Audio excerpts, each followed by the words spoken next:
based on your success in the 2024 general elections, you would not just be the executive president of the Republic, you would also be the commander-in-chief of the armed forces.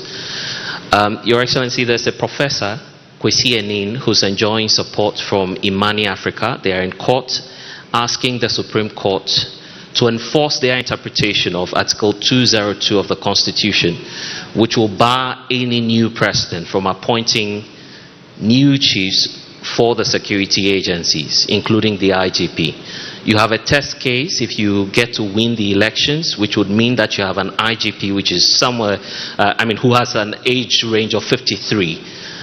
Mr. President, what's your personal opinion on, the security of tenure for such persons, and will you be willing to work, for instance, with the current IGP if you're elected president?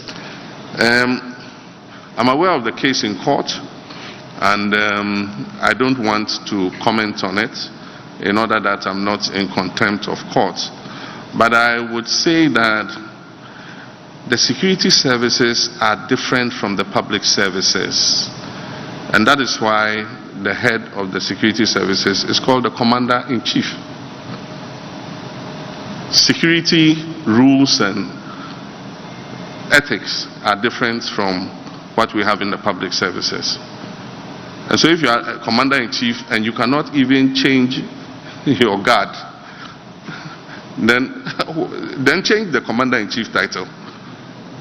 And so, without prejudicing what is going on in courts, let's see what the courts say. But I do believe that we should be able, if you ask me, I do believe that we should be able to put the right people in the right places at any time in order to ensure the safety of our republic.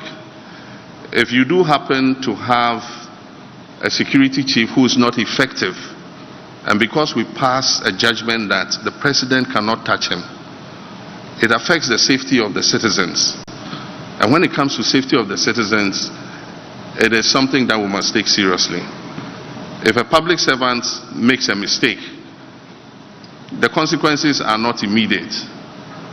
But if a security chief makes a mistake and we lose a life or people suffer harm, the consequences are irreversible.